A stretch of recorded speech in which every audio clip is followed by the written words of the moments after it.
Hello friends and dear student, एक बार फिर से आपका बहुत बहुत स्वागत है। तो इस वीडियो में हम लोग पढ़ने वाले हैं HAP के इम्पोर्टेंट क्वेश्चंस और इस वीडियो में हम लोग पढ़ेंगे शॉर्ट क्वेश्चन को आंसर के साथ में। तो चलिए शुरू करते हैं। इसके 2 पार्ट्स अपलोड हो चुके हैं जिसमें हम लोगों ने पढ़ा है लॉन्ग इम्पोर्टेंट क्वेश्चन और उनके आंसर। उनकी लिंक आपको डिस्क्रिप्शन में मिल जाएगी या आप प्लेलिस्ट से जाके देख सकते हैं। तो चलिए शुरू करते हैं। तो सबसे पहला क्वेश्चन है, right A note on scope of anatomy and physiology. आप जो ये एनाटॉमी और फिजियोलॉजी पढ़ रहे हैं इसका स्कोप क्या है? तो सबसे पहला क्या है, structure and function. It helps to understand the complexity of structure and function of human body. सबसे इसका बड़ा फायदा क्या है कि एक आदमी को समझना, एक ह्यूमन बॉडी को समझना इसके जरिए से आसान हो जाता है। समझना उसका क्या फंक्शन है, क्या उसके स्ट्रक्चर है, कैसे बना हुआ है, इतना कॉम्प्लेक्स है, उसको समझना थोड़ा आसान होता है ह्यूमन एनाटॉमी और फिजियोलॉजी पढ़ने के जरिए से। दूसरा क्या है, medical practice. Doctors, health care professionals, उनको ज़रूरत होती है क्या कहते हैं, डीप नॉलेज की एनाटॉमी एंड फिजियोलॉजी की। कोई भी डॉक्टर है या कोई भी क्या कहते हैं फिजिशियन है, कोई भी हेल्थ केयर प्रोफेशनल है, उनको तो ये क्या कहते हैं एनाटॉमी और फिजियोलॉजी बहुत अच्छे से आना चाहिए ताकि वो बीमारियों का इलाज कर सकें। तीसरा है डायग्नोसिस ऑफ डिसीज या डायग्नोस्टिक पर्पस। और क्या कहते हैं, बीमारियों का जो डायग्नोसिस होता है यानी उसका जांच पड़ताल होती है, बीमारियों को पता लगाया जाता है, तो उसके लिए भी एनाटॉमी एंड फिजियोलॉजी का आना ज़रूरी है। और क्या है, सर्जिकल प्रोसीजर। ये तो सबको मालूम ही है कि सर्जरी करने के लिए एनाटॉमी आना बहुत ज़रूरी है, वरना तो पता चल रहा है कि क्या कहते हैं ऑपरेशन कहीं और कर रहा है कहीं और, तो वो भी उसके लिए भी ज़रूरी होता है। ऐसे क्या कहते हैं पैथोफिजियोलॉजी और पैथोजेनेसिस। तो ये कि बीमारी कैसे डेवलप होती है, समझ रहे हैं ना, पैथोजेनेसिस या पैथोफिजियोलॉजी बोलते हैं, यानी बीमारी क्या क्या स्टेप से गुजर के एक बीमारी बनती है, क्या उसके प्रोसेस होते हैं, उसको बोलते हैं पैथोजेनेसिस। उसको समझने में भी हमको क्या एनाटॉमी और फिजियोलॉजी हेल्प करती है। ऐसे फिजियोथेरेपी में हमको हेल्प करती है, समझ रहे हैं ना। जो फिजियोथेरेपिस्ट होता है उसको ये आना बहुत ज़रूरी होता है। समझ रहे हैं, फिजियोथेरेपी क्या बिना दवा के इलाज किया जाता है, एक्सरसाइज वगैरह करा के। ड्रग डेवलपमेंट में इसकी ज़रूरत पड़ती है। दवा बनाना है तो हमको पता होना चाहिए ना कि हमारी बॉडी के क्या फंक्शन है, क्या फिजियोलॉजी है, कौन सी दवा उन पर काम कर पाएगी नहीं कर पाएगी, तो उसके लिए भी ज़रूरत पड़ती है। और क्या है, सेल्फ मेंटेनेंस, आदमी खुद को मेंटेन करके रखना है, तो उसके लिए भी क्या है HAP का आना ज़रूरी होता है। दूसरा क्वेश्चन है, right A note on composition and function of blood. Composition आपने पहले ही पढ़ लिया था, ब्लड का फंक्शन इसका पढ़ लेते हैं हम लोग। समझ रहे हैं ना, कंपोजिशन में क्या होता है, 2 इस मेन कंपोनेंट कर लेते हैं हम लोग। एक इसका प्लाज्मा हो जाता है और दूसरा उसमें क्या होता है, उसके सेल्स हो जाते हैं या कॉर्पसल्स जिसको बोलते हैं। अब सेल वाले में आपके RBCs, क्या कहते हैं WBCs, प्लेटलेट्स आ जाते हैं, और इसके अंदर आपका प्लाज्मा वाले में क्या कहते हैं वाटर आ जाता है। ऐसे कुछ ऑर्गेनिक सब्सटेंस होते हैं और इनऑर्गेनिक सब्सटेंस होते हैं। तो इस तरीके से हम इसको क्या है क्लासीफाई कर लेते हैं। अब उसमें भी जाएंगे तो क्या कहते हैं, जो आपके WBCs हैं वो कई तरीके के हैं, तो उसकी पूरी डिटेल है।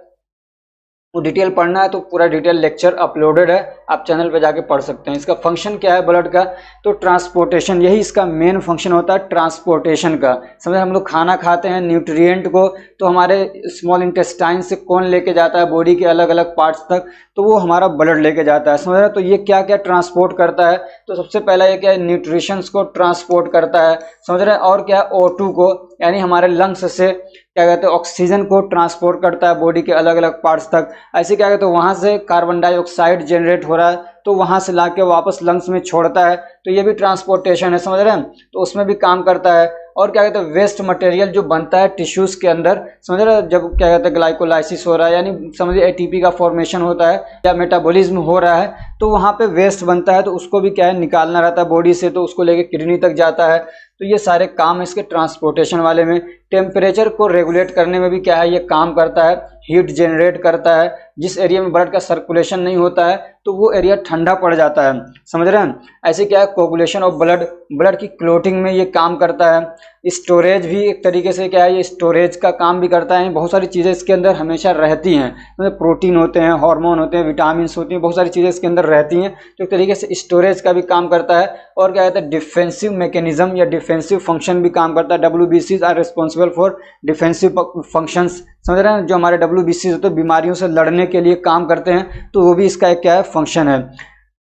तो ये इसके क्या है फंक्शन है, लेकिन मेन फंक्शन आप इसका ये याद रखेंगे क्या है, ट्रांसपोर्टेशन। अगला क्वेश्चन हमारा एक्सप्लेन द मैकेनिज्म और प्रोसेस ऑफ ब्लड क्लोटिंग। कई बार ऐसा क्वेश्चन पूछता है, मैकेनिज्म ऑफ ब्लड क्लोटिंग पूछता है या प्रोसेस ऑफ ब्लड क्लोटिंग पूछे तो आपको यही लिखना है। समझ रहे हैं, ब्लड क्लोटिंग क्या होता है?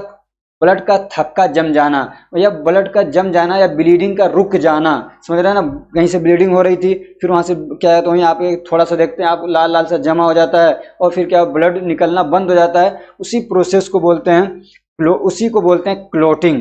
तो ये क्या है, पूरा प्रोसेस, इसका एक मैकेनिज्म है, क्या क्या चीजें होती हैं उसी को बोलते हैं mechanism of blood clotting. 3 main step होता है ब्लड क्लोटिंग के अंदर। समझ रहे हैं ना।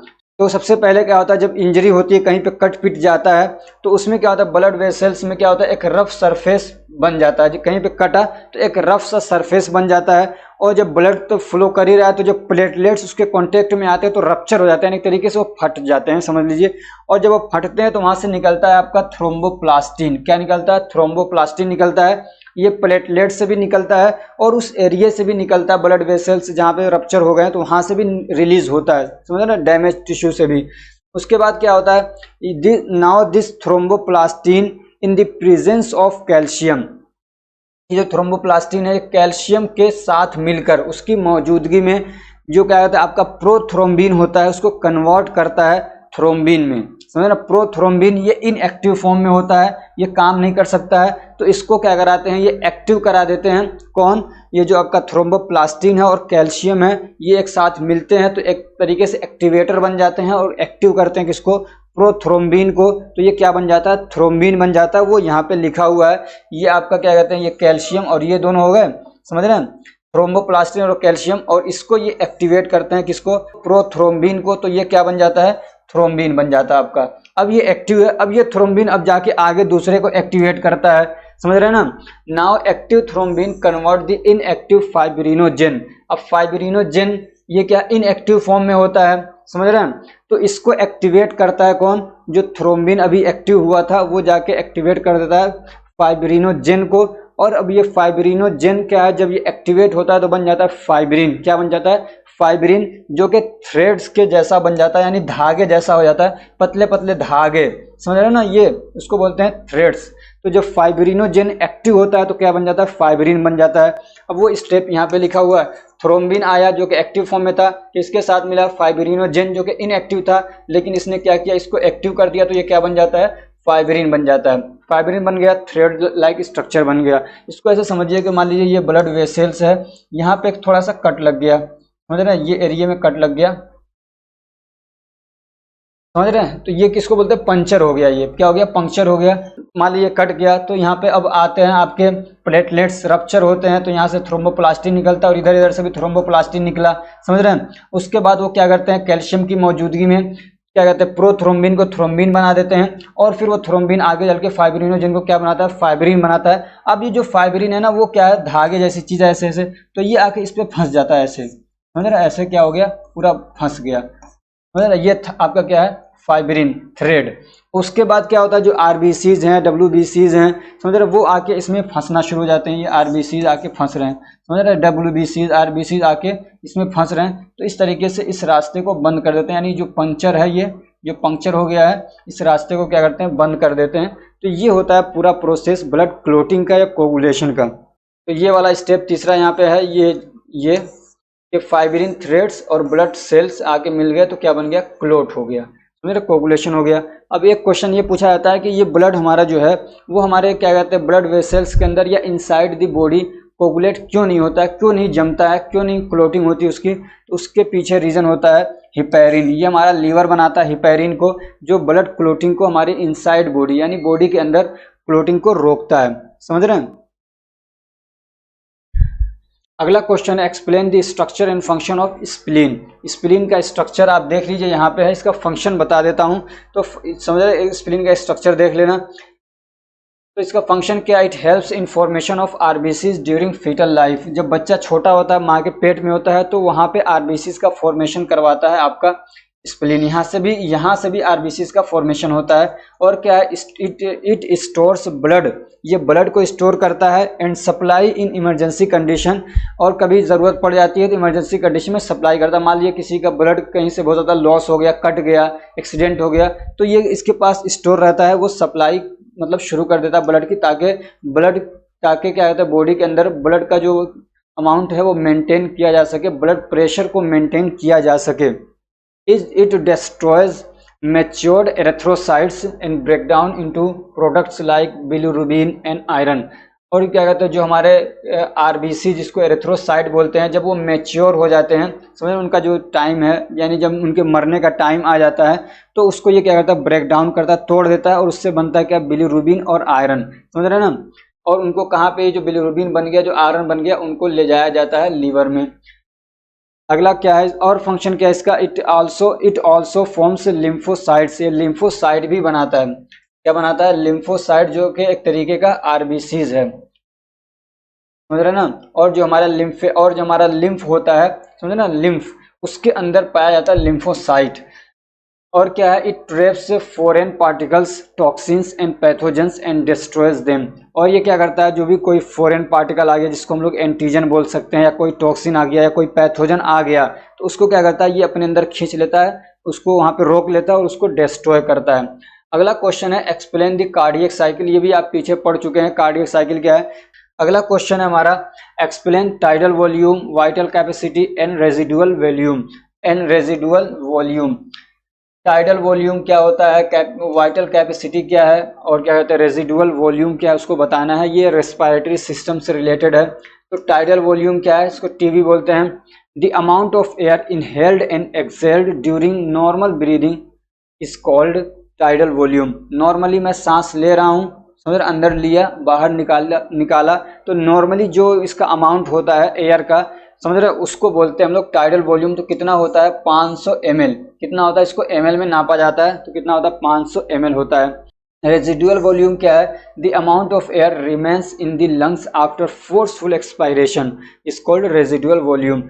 हमने क्या पूरा जोर लगा के सांस बाहर निकाला, समझ रहे, चाहे मुंह से चाहे नाक से, तो पूरा निकाला, उसके बावजूद भी क्या है हमारे अभी लंग्स के अंदर एयर मौजूद रहता है, तो उसको बोलते हैं रेजिडुअल वॉल्यूम। तो नॉर्मली कितना होता है, तो ये होता है 12 से 1500 ml। कितना रह जाता है, 1200 से 1500 ml अभी रहता है। ये एक मशीन आती है जिसके जरिए से नापा जाता है। जब आते हैं आप चेक कराने जाते हैं, इस तरीके से वो कहते हैं कि सांस अंदर लीजिए खूब तेज, सांस बाहर लीजिए निकालिए, समझ रहे, इस तरीके से करवाते हो। मशीन होती है, मुंह में ऐसे लगा देते हैं तो वो नापती रहती है।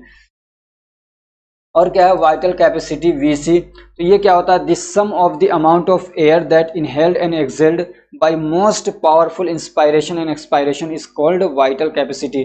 मैंने पूरी ताकत लगा के अंदर सांस लिया,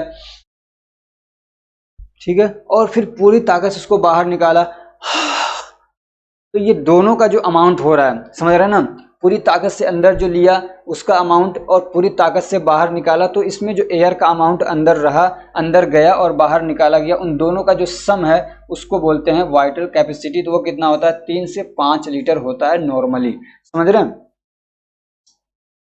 अगला क्वेश्चन है explain the function of medulla oblongata and hypothalamus. Medulla oblongata और हाइपोथैलेमस का फंक्शन क्या है वो बताना है। तो मेडुला ऑब्लोंगाटा का फंक्शन क्या है, it is the control centre of heart. हमारे हार्ट को कंट्रोल कौन करता है, मेडुला ऑब्लोंगाटा, समझ रहे हैं ना। ये उसका हार्ट का ये क्या कंट्रोल सेंटर है, यानी हार्ट रेट को बढ़ाना है, कॉन्ट्रैक्शन फोर्स को बढ़ाना है, हार्ट रेट को कम करना है, तो कौन रेगुलेट करता है, ये करता है। यहाँ से इम्पल्सेस रिलीज होते हैं, आपने पढ़ा होगा एसए नोड और एवी नोड, तो उसको कंट्रोल कौन करता है, ये हमारा ओब्लोंगाटा ही कंट्रोल करता है एक तरीके से, समझ रहे कितना मतलब उनको इम्पल्सिव रिलीज करना है। दूसरा क्या है, respiratory centre present in it. जो हमारा रेस्पिरेटरी सेंटर है उसको, वो भी क्या है यहीं से, जो हमारा रेस्पिरेटरी सिस्टम है उसको भी यहीं से रेगुलेट किया जाता है, समझ रहे। क्या कहते हैं रेस्पिरेशन, हम क्या कहते हैं सांस ले रहे हैं तो कितना डीपली सांस लेना है, कब जल्दी जल्दी सांस लेना है, तो वो कौन कंट्रोल करता है, हमारा मेडुला ऑब्लोंगाटा से किया जाता है। ऐसे क्या कहते हैं vasomotor centre is present in it. ऐसे क्या कहते हैं ब्लड वेसल्स हमारे कॉन्स्ट्रिक्ट होते हैं, डायलेट होते हैं, तो वो भी यहीं से कंट्रोल किया जाता है। ऐसे क्या कहते हैं वोमिटिंग सेंटर भी यही है, समझे ना, आदमी को वोमिटिंग होती है तो वहाँ से भी यही कंट्रोल करता है मेडुला ऑब्लोंगाटा, समझे। जब वो ट्रिगर होता है कीमो रिसेप्टर जोन बोलते हैं उसको, तब जब रिसेप्टर वो क्या कहते हैं जब वो ट्रिगर होता है तब आदमी को उल्टी होती है। ऐसे क्या reflex centres are present in it. तो रिफ्लेक्स एक्शन क्या होते हैं? The actions are done by body without thinking. जैसे कोई ऐसे काम है जो हम बिना सोचे इनवॉलंटरी तौर पे होते हैं, समझे? जैसे कि खांसी आना, तो हम चाहते थोड़ी हैं, चाह के भी खांसी आती है, लेकिन कई बार खांसी अपने आप आती है, हम चाहते नहीं कि खांसी आए। ऐसे हमारे जो ये पलकें हैं झपकती रहती हैं, तो ये कौन कंट्रोल करता है? यहाँ से होता है, समझ रहे हैं ना। ऐसे आदमी को छींक आना है, तो ये कौन कंट्रोल कर रहा है? ये हमारा मेडुला ऑब्लोंगाटा करता है। Function of hypothalamus. हाइपोथैलेमस का फंक्शन क्या है? तो इंटरनल बॉडी टेम्परेचर, हमारी बॉडी के अंदर का जो टेम्परेचर है उसको कौन रेगुलेट करता है? उसको मेंटेन करने में ये काम करता है। कभी आदमी को ठंडी लगती है, पसीना आता है, समझ रहे, कांपता आदमी, तो ये सब कौन रेगुलेट करता है? ये हमारा हाइपोथैलेमस करता है। ऐसे क्या कहते हैं, जो पिट्यूटरी से हार्मोन रिलीज होते हैं, समझे, उन हार्मोन को रिलीज करने के लिए भी ऑर्डर कौन देता है? देता है हमारा हाइपोथैलेमस, समझ रहे हैं ना। और क्या है? Regulation of food and water intake. हमको भूख लगती है, प्यास लगती है, तो इसका एहसास कौन दिलाता है? हमारा हाइपोथैलेमस। और क्या? It is responsible for sexual development. क्या है? जो सेक्सुअल डेवलपमेंट होता है, यानी जो रिप्रोडक्टिव ऑर्गन्स का डेवलपमेंट होता है, समझ रहे हैं ना, मेल और फीमेल दोनों के अंदर, तो उसको भी कौन उसके लिए रिस्पॉन्सिबल होता है? हाइपोथैलेमस। ऐसे सेक्सुअल डिजायर जो होता है, तो उसके लिए भी रिस्पॉन्सिबल होता है, क्या कहते हैं? हाइपोथैलेमस। और क्या कहते हैं, जो हाइपोथैलेमस है, ये क्या कहते हैं, जो ऑटोनॉमिक नर्वस सिस्टम होता है उसको भी ये क्या है, अपना असर डालता है, उसको भी इन्फ्लुएंस करता है। जैसे कि हार्ट रेट को बढ़ाना घटाना, ब्लड प्रेशर को बढ़ाना घटाना, समझे, डाइजेशन पे भी ये क्या है, काम करता है। समझ रहे कौन? हमारा हाइपोथैलेमस। अगला क्वेश्चन है, describe the function of skin. Skin का क्या फंक्शन है उसको बताना है। It provides protection. ये स्किन है, ये हमको प्रोटेक्शन प्रोवाइड करती है, समझ रहे हैं, ये हमको क्या है, प्रोटेक्शन प्रोवाइड करती है। इसके अंदर सेंसरी नर्व्स और रिसेप्टर्स होते हैं जो कि डिफरेंट क्या कहते हैं, जो कि डिफरेंट सेंसेस को क्या कहते हैं, रिसीव करते हैं। अलग अलग सेंस को क्या कहते हैं, रिसीव करते हैं। जैसे कि दर्द का, ठंडा, गर्म, समझ रहे हैं ना, कोई टच कर रहा है, प्रेशर है, तो सब चीज़ों को क्या कहते हैं, ये रिसीव करके ब्रेन तक भेजते हैं। और क्या है, it absorb drug and oils. ये ऑयल्स कर रही है इसको, ये क्या है, दवाओं को भी और ऑयल्स को क्या है, एब्जॉर्ब भी कर लेती है हमारी स्किन जो है। It secretes sebum. और इट सिक्रेट्स सीबम, ये सीबम क्या है, रिलीज करती है, जो कि ऑयली सब्सटेंस होता है। देखते हैं ना यहाँ पे सफेद, आप देखते हैं यहाँ ऑयली सब्सटेंस आ जाता है। ऐसे स्किन पे भी थोड़ा कम होता है, लेकिन यहाँ पे नाक वाले एरिया में ज़्यादा हो जाता है। Which keep the skin soft, जो कि हमारे स्किन को सॉफ्ट रखने के लिए काम, मतलब जो कि हमारे स्किन को सॉफ्ट रखता है, ये सीबम जो रिलीज होता है और इसको स्मूथ बना के रखता है। ऐसी बॉडी के टेम्परेचर को रेगुलेट करने में भी क्या है, ये काम करता है। यहाँ से क्या कहते हैं, स्वेट का सिक्रेशन होता है, पसीना निकलता है। और क्या है, इट कंटेन्स 7D हाइड्रोकोलेस्टेरोल। उसके अंदर क्या होता है, 7D हाइड्रोकोलेस्टेरोल होता है, जो कि सनलाइट की मौजूदगी में क्या बन जाता है, विटामिन डी। कहते हैं ना, सूरज की रोशनी से विटामिन डी बनता है, तो सूरज की रोशनी को हमको विटामिन डी नहीं मिलता है, समझ रहे हैं ना। सूरज की रोशनी से या सनलाइट से हमको विटामिन डी नहीं मिलता है, बल्कि उसकी मौजूदगी में, उसकी प्रेजेंस में जो आपका 7D हाइड्रोकोलेस्टेरोल है, ये बन जाता है विटामिन डी। समझ रहे, विटामिन डी ये बनता है, समझ रहे, किसकी प्रेजेंस में, सनलाइट की प्रेजेंस में। और क्या है, it provides protection against ultra violet radiation. हमको ये प्रोटेक्शन भी प्रोवाइड करता है जो अल्ट्रा वायलेट रेडिएशन है उससे। और क्या है, ये वाटर को और फैट को स्टोर करके रखती है हमारी स्किन। अगला क्वेश्चन है, explain reflex action and reflex arc with diagram. तो रिफ्लेक्स एक्शन क्या होता है, तो और ये क्या होता है रिफ्लेक्स एक्शन, तो इसमें क्या है, ये एक ऑटोमेटिक और इनवॉलंटरी रिस्पॉन्स होता है। क्या है, ये एक ऑटोमेटिक और इनवॉलंटरी रिस्पॉन्स होता है। जैसे कि मैंने गर्म चीज़ को छुआ या किसी ने मुझे सुई चुभा दिया, तो एकदम से मैं हाथ हटाता हूँ, समझ रहे हैं, एकदम से हाथ हटाता हूँ, उसी की बात हो रही है। तो कोई भी मैसेज आया, कोई भी मतलब टच किया, तो कोई सेंस मिला, समझे, तो स्टिमुलस जाता है स्पाइनल कोड के पास में, तो लेके कौन जाता है, सेंसरी न्यूरॉन, और फिर जाके वहाँ पे प्रोसेसिंग होती है, और तुरंत क्या है, वहाँ से एक्शन तुरंत वहाँ से क्या है, रेस्पॉन्स मिलता है। रेस्पॉन्स कौन लेके आता है, मोटर न्यूरॉन, और फौरन क्या है, आदमी अपने हाथ को हटा लेता है, समझ रहे हैं। तो ये जो प्रोसेस होता है, ये जो प्रोसेस होता है, इसी को बोलते हैं रिफ्लेक्स एक्शन। क्या बोलते हैं, रिफ्लेक्स एक्शन। कौन कंट्रोल करता है, रिफ्लेक्स, इसको कंट्रोल करता है हमारा स्पाइनल कोड। इसमें ब्रेन इन्वॉल्व नहीं होता है, समझ रहे हैं ना। और इसमें क्या कहते हैं, ये जो आपका क्या कहते हैं, सेंसरी न्यूरॉन और मोटर न्यूरॉन, ये क्या एक सर्किट बना रहे हैं ना, इधर से मान लीजिए ये हाथ है, यहाँ से ये जैसे यहाँ पे है, इसको टच किया, गर्म महसूस हुआ तो ये गया इधर, और ये स्पाइनल कोड है, ये यहाँ पे प्रोसेसिंग हुई, समझ रहे हैं, और उसके बाद फिर वापस से आता है हमारे क्या कहते हैं मसल्स के पास में कि एकदम से हाथ को हटाओ। तो ये जो एक सर्किट बन रहा है ना, ऐसे ये समझ लिया एक तरीके से वायर का सर्किट बन रहा है, इसी को बोलते हैं रिफ्लेक्स आर्क। क्या बोलते हैं? रिफ्लेक्स आर्क बोलते हैं या रिफ्लेक्स सर्किट बोलते हैं, समझ रहे हैं। अगर इसके ऊपर और कुछ आपको अगर मतलब इसके ऊपर एक नोट पूछ रहा है तो आप उसमें लिखेंगे कंपोनेंट्स ऑफ रिफ्लेक्स आर्क, इसमें क्या क्या चीज़ें होती हैं, क्या क्या कंपोनेंट्स होते हैं। तो एक तो रिसेप्टर्स होते हैं, समझ रहे हैं ना, क्या कहते हैं हम जो भी सेंस करते हैं तो रिसेप्टर होते हैं, तो रिसेप्टर से क्या कहते हैं सेंस लिया जाता है, और कौन लेता है? सेंसरी न्यूरॉन लेते हैं। उसके बाद क्या होता है? इंटीग्रेशन होता है। इंटीग्रेशन सेंटर मतलब ये कि जो मैसेज आया उसको प्रोसेस किया जाता है, उसको समझा जाता है, समझ रहे हैं, बहुत फास्ट होता है ये काम। ये कहाँ पे होता है? हमारे स्पाइनल कोड के अंदर, ये स्पाइनल कोड में होता है। फिर उसके बाद मोटर न्यूरॉन होता है, वहां से मोटर न्यूरॉन जो भी वहां से फैसला लिया गया, डिसीजन लिया गया, वापस आता है, समझ रहे हैं। उसके बाद इफेक्ट शो होता है। तो ये सारे क्या है? कंपोनेंट्स मिलकर बनता है रिफ्लेक्स आर्क, समझ रहे हैं। अगला क्वेश्चन है explain the physiology of hearing. हम लोग चीज़ों को सुनते हैं तो उसकी क्या फिजियोलॉजी है उसको बताना है। अब ये हियरिंग का प्रोसेस कहाँ पे होता है? हमारी आंखों से तो होता नहीं, कान से होता है, समझ रहे हैं ना। तो इसके लिए कौन रिस्पॉन्सिबल होता है? ईयर हमारा रिस्पॉन्सिबल होता है। अब ये जो हमारा कान है ना, इसका कई बार स्ट्रक्चर पूछ लेता है, तो ये डिवाइड होता है 3 मेन पार्ट्स के अंदर। एक होता है आउटर ईयर, समझ रहे हैं, एक बाहरी कान होता है, ये इधर का जो है वो क्या है? आपका आउटर है, समझ रहे हैं ना, ये इधर वाला आउटर है। फिर यहाँ से लेके यहाँ तक जो होता है ये आपका मिडिल ईयर होता है, और उसके बाद होता है इनर ईयर, ये सबसे अंदर वाला ये इनर ईयर होता है, इधर वाला, समझ रहे हैं। अब ये क्या कहते हैं, इसमें क्या प्रोसेस, मतलब इसकी क्या कहते हैं, हियरिंग का मैकेनिज्म क्या है या उसका प्रोसेस क्या है, फिजियोलॉजी क्या है। तो सबसे पहले ये जो हमारा पिन्ना वाला एरिया है, इसके अंदर हवा आती है, एयर आया तो उसको अंदर भेजा जाता है, समझ रहे हैं ना। और इसको जो बोलते हैं हम लोग, इसको बोलते हैं ऑडिटरी कैनाल। और यहीं पे होता है टिम्पैनिक मेम्ब्रेन। क्या होता है? Tympanic membrane. एयर जो भी आया, साउंड जो भी आया, समझ, जो भी साउंड आता है तो वो एयर के थ्रू ही आता है, समझ रहे हैं। इस पे आता है तो यहाँ पे क्या होता है? वाइब्रेशन होता है। हवा आई, कोई भी मैं बोल रहा हूँ, आपके कानों में आवाज़ पहुँच रही है तो जाके टकरा रही कहाँ पे? टिम्पैनिक मेम्ब्रेन से। अब ये टिम्पैनिक मेम्ब्रेन ये 3 हड्डियों के साथ में एक तरीके से जुड़ा रहता है, बल्कि देखा जाए तो सीधे जुड़ा रहता है मेलियस से। किससे? मेलियस से जुड़ा रहता है। और ये क्या कहते हैं? 3 हड्डियाँ होती है छोटी छोटी सी।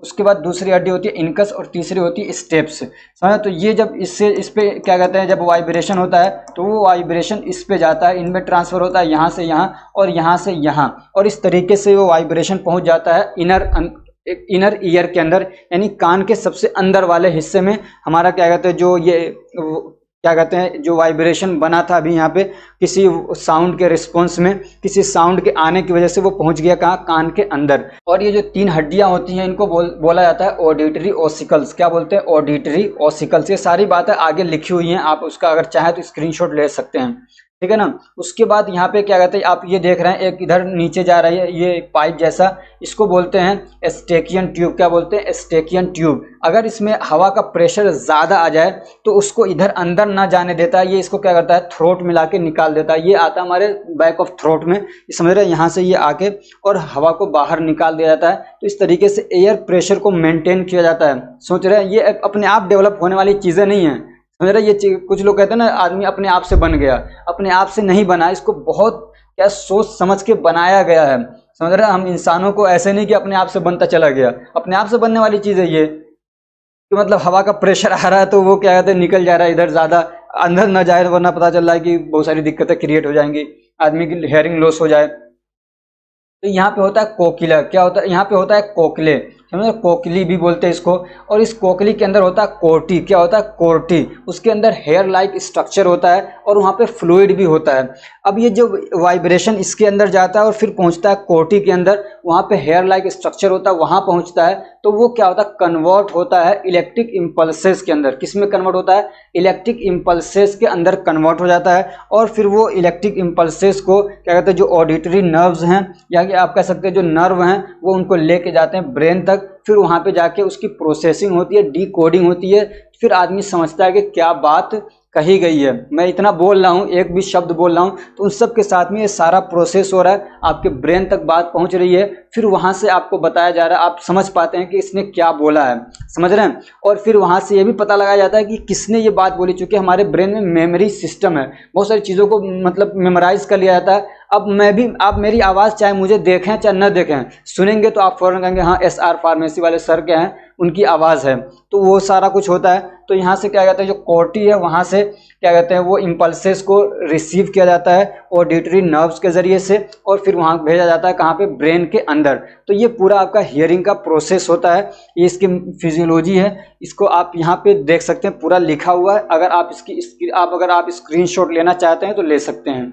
अगला क्वेश्चन हमारा, explain the physiology of urine formation. Urine formation की फिजियोलॉजी क्या है उसको बताना है, समझ रहे हैं। तो यूरिन फॉर्मेशन कहाँ पे होता है, हमारी किडनी के अंदर। ये देख रहे हैं ना, किडनी, दोनों साइड में किडनी होती है। अब ये इसी किडनी के अंदर क्या कहते हैं, बहुत सारे नेफ्रॉन होते हैं। अब ये भी आपको ध्यान रखना चाहिए, जैसे कि हमारा जो लीवर है किससे बना है, हेपेटिक सेल से बना है, समझ रहे हैं। उसको क्या बोलते हैं, हेपेटिक सेल बोलते हैं। हमारा जो क्या कहते हैं, जो लंग्स हैं वो किससे बने हैं, एल्वियोलाई से बने हुए हैं। उसका क्या कहते हैं, वो बेसिक यूनिट होता है, समझ रहे हैं ना। बेसिक यूनिट क्या है, एल्वियोलाई है। ऐसे हमारे हार्ट का क्या है, कार्डियक सेल है। और क्या है, जो हमारी किडनी है वो किससे बनी हुई है, वो बनती है नेफ्रॉन से, समझ रहे हैं ना। इससे बनी है नेफ्रॉन से। जैसे हमारा ब्रेन है किससे बना है, न्यूरॉन से।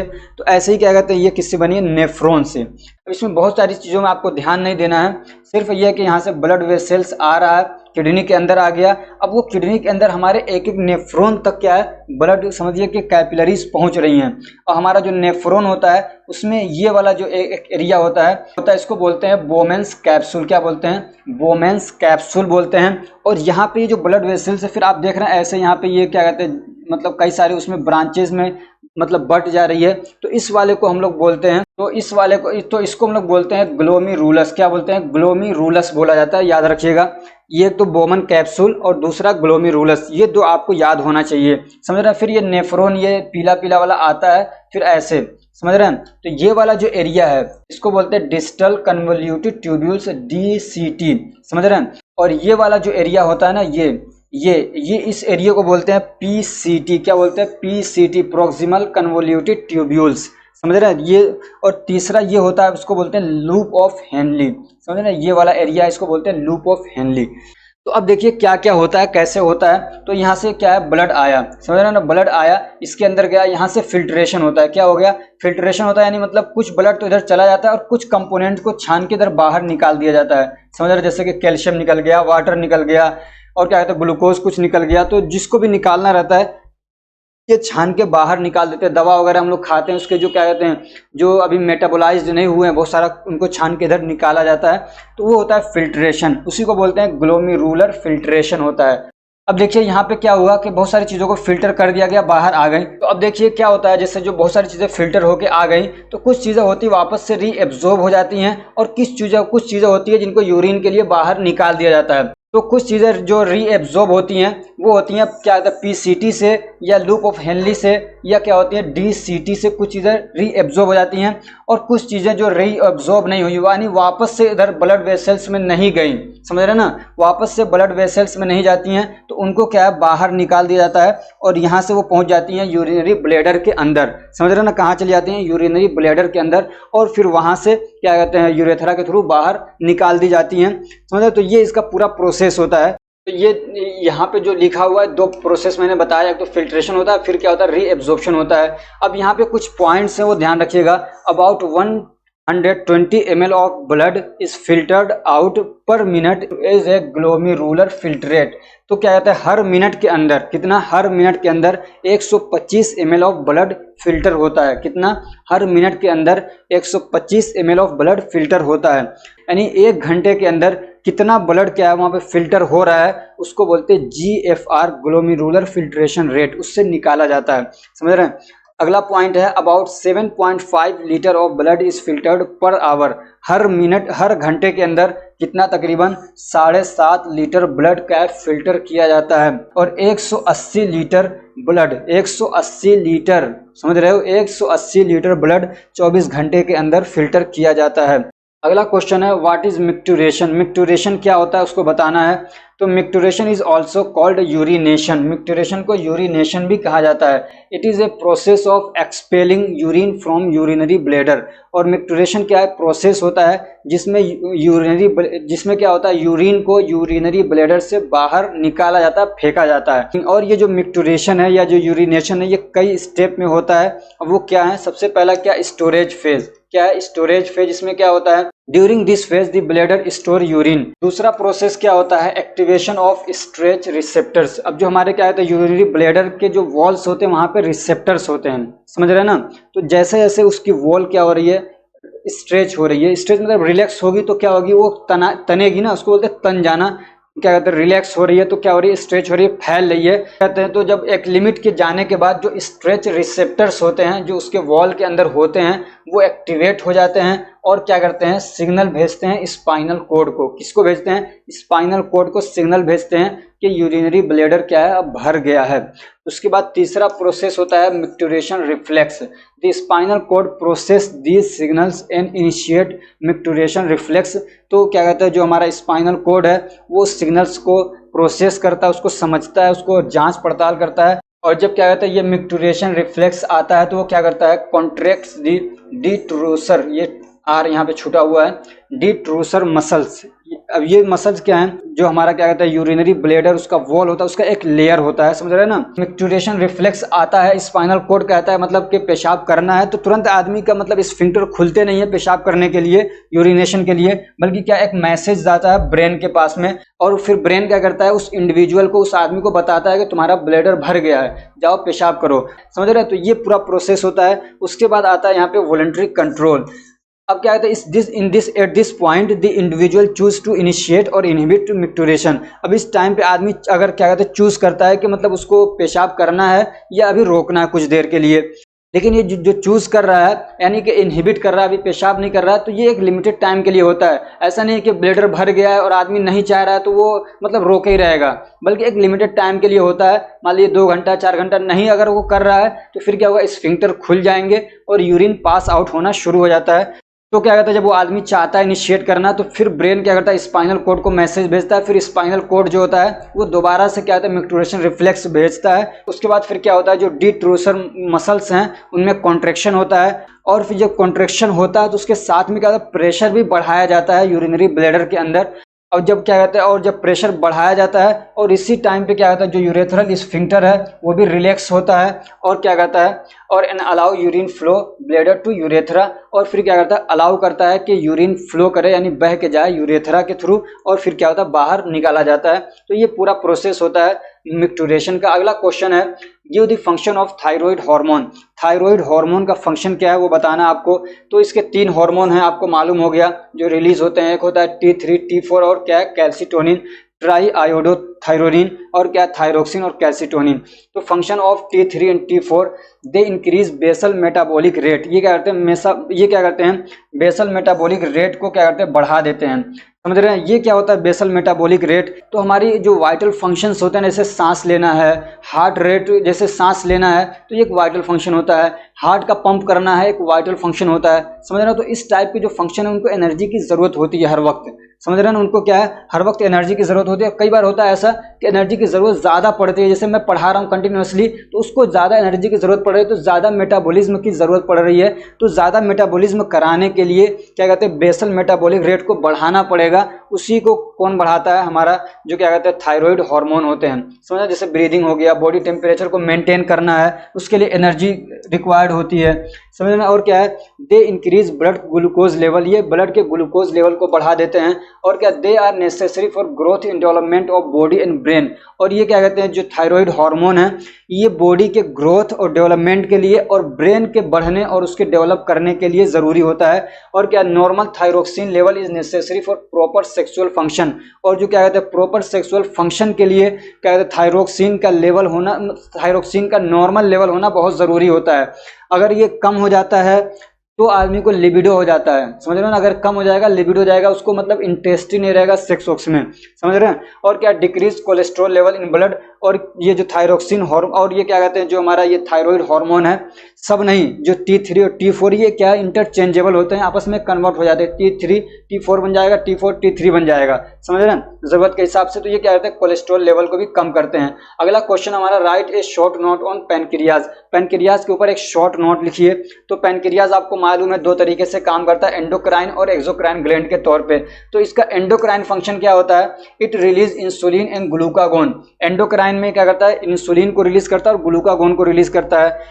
अब इंसुलिन कब रिलीज होता है, it released when blood sugar level is high. जब ब्लड में शुगर का लेवल बढ़ जाता है तो इंसुलिन क्या होता है, रिलीज होने लगता है। कहाँ से, पैनक्रियाज से। इसका फंक्शन क्या होता है, तो ब्लड शुगर लेवल को क्या करता है, ये रेगुलेट करता है, यानी मेंटेन करता है, कम करता है। अब कैसे करता है, it help cell to take in the glucose for energy production.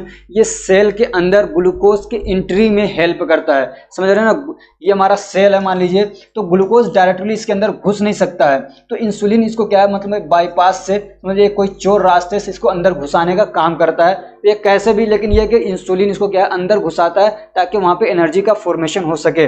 और क्या है, it lowers blood sugar level, और ये क्या करता है, ब्लड शुगर लेवल को बढ़ा देता है। ऐसे ही क्या कहते हैं, ये ग्लूकोज को लीवर के अंदर भेजता है इंसुलिन, क्या कहते हैं, ग्लाइकोजेनोलाइसिस कराता है, यानी ग्लाइकोजन में कन्वर्ट कराता है। और ग्लूकोज को ग्लाइकोजन के अंदर कन्वर्ट करके रख दिया जाता है, स्टोर करके, कि जरूरत पड़ने पे फिर ग्लाइकोजन को क्या होता है, ग्लूकोज बना के फिर उसको निकाला जाता है। तो ये करवाता है। और दूसरा क्या कहते हैं, इसका जो क्या कहते हैं, और एंडोक्राइन फंक्शन में दूसरा फंक्शन इसका ग्लूकागोन। ये क्या कहते हैं, इंसुलिन का बिल्कुल उल्टा है। It is released when blood sugar is low.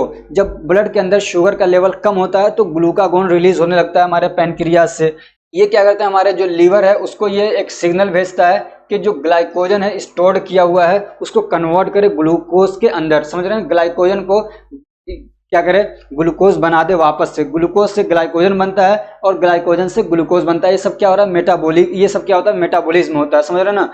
It prevents glycogenesis, और ये क्या करता है, ग्लाइकोजेनेसिस को रोकता है, यानी ग्लूकोज से ग्लाइकोजन बनने से रोकता है, इसलिए कि वहां तो उल्टा करवा रहा है ना। और क्या, it increase blood sugar level, ये ब्लड के अंदर शुगर का लेवल बढ़ा देता है। अब इसका एक्सोक्राइन फंक्शन क्या होता है, एक्सोक्राइन फंक्शन आपने डाइजेस्टिव वाले सिस्टम में पढ़ लिया है। As an exocrine gland pancreas release digestive enzyme, क्या करता है, डाइजेस्टिव इंजाइम रिलीज करता है। कहाँ पे, हमारे स्मॉल इंटेस्टाइन के अंदर, which help in digestion of carbs, यानी कार्बोहाइड्रेट्स, प्रोटीन एंड फैट, समझ रहे हैं ना। तीनों के उसमें डाइजेशन में हेल्प करता है, जो यहाँ से जूसेस रिलीज होते हैं। अगला क्वेश्चन है हमारा, डिफाइन लिम्फेटिक सिस्टम।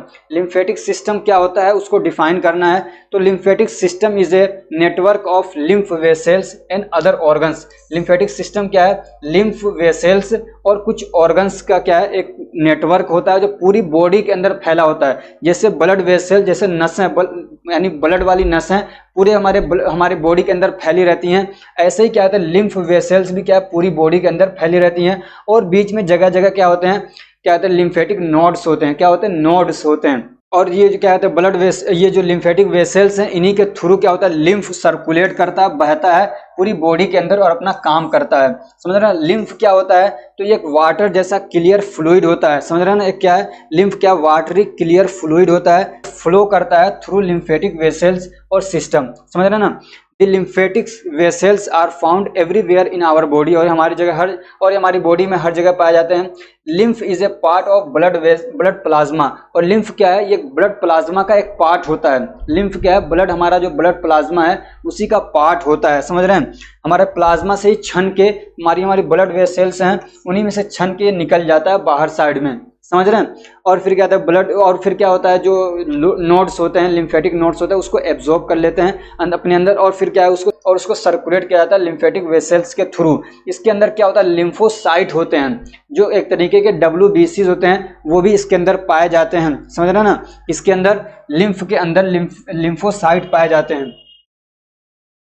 और ये जो बनता है वो कैसे बनता है, इसको बोलते हैं डिफ्यूजन प्रोसेस, यानी ब्लड सर्कुलेट करता है तो उसी में कैपिलरी से क्या कुछ कंपोनेंट क्या होते हैं, वो मतलब क्या कहते हैं, फिल्टर आउट होकर निकल जाते हैं। इसका कंपोजिशन क्या होता है, तकरीबन 94% पानी होता है, और इसमें यानी कि ये लिक्विड पोर्शन हो गया इसका, ये लिक्विड पोर्शन होता है। और दूसरा इसमें सॉलिड्स होते हैं। सॉलिड में क्या होता है, प्रोटीन होता है, फैट होता है, कार्बोहाइड्रेट होता है, यूरिया भी होता है, क्रिएटिनिन होता है, लिम्फोसाइट होते हैं और ये कुछ आयंस होते हैं, sodium, calcium, potassium, chlorine ions वगैरह होते हैं। इसका फंक्शन क्या होता है ये देख लीजिए, ठीक है ना। आपको कंपोजिशन वगैरह याद ना हो तो मैंने डेफिनेशन बता दिया वो, और इसका फंक्शन आप जरूर याद कर लीजिए। It helps in supply of nutrition and oxygen to the low blood area.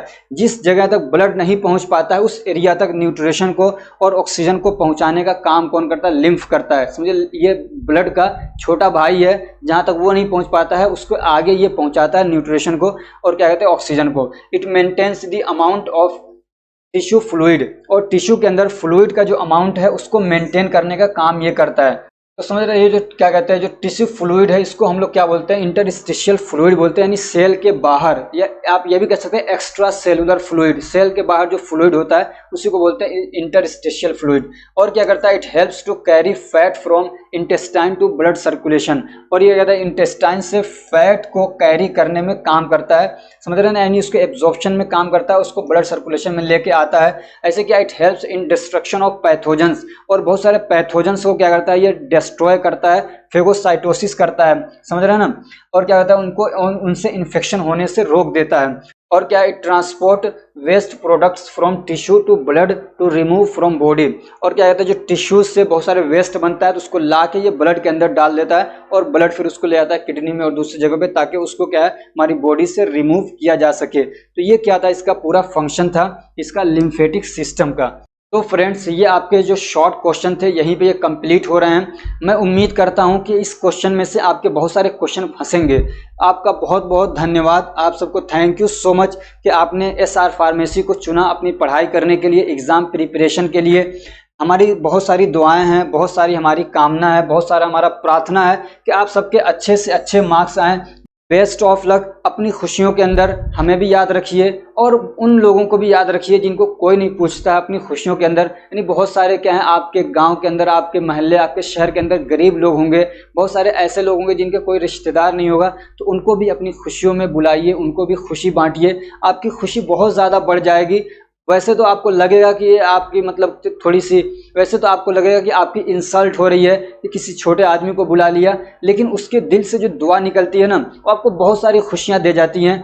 दिल से जो बात निकलती है असर रखती है, पर नहीं ताकते परवाज मगर रखती है, समझ रहे हैं। तो ऐसे छोटे लोगों को जो जिनको कोई नहीं पूछता है उनको भी अपनी खुशियों में याद रखिए। आपका जो एग्ज़ाम और आपके जो क्वेश्चन पेपर हैं वो मुझे ज़रूर सेंड करिए। आप सबको लोगों को मेरा व्हाट्सअप नंबर तो पता ही चल गया है, आप मुझे वहाँ पे भेज सकते हैं, या टेलीग्राम पे जाके आप हमारे, या आप हमको टेलीग्राम पे भेज सकते हैं, या आप हमको इंस्टाग्राम पे भेज सकते हैं, या फेसबुक पे भेज सकते हैं। सारी लिंक आपको वीडियोज़ के डिस्क्रिप्शन में मिल जाएगी। और फ्रेंड्स, जब आपके अच्छे मार्क्स आएँ तो आप कमेंट करके भी आके बताइएगा, और ये जो क्वेश्चन आपके क्या कहते हैं एग्जाम में आए तो भी आप कमेंट करके आके बताइएगा कि क्वेश्चन आपके एग्जाम में आए कि नहीं आए, समझ रहे हो, कितना आपको हमारे वीडियो से फ़ायदा हुआ। और जब रिजल्ट आए तब भी आप आके कमेंट करेंगे, हमको बताएंगे सर मेरा इतना परसेंट बना है, मैंने इस तरीके से पढ़ाई की थी। अब अगर मैं टाइम पाऊंगा तो कुछ लोगों का इंटरव्यू भी लूँगा कि उन्होंने कैसे तैयारी की, ताकि दूसरे लोगों को भी तैयारी करने का तरीका मालूम हो सके। और इसी के साथ में आप मिठाई भी हमको ज़रूर भेज दीजिएगा। Thank you so much for watching.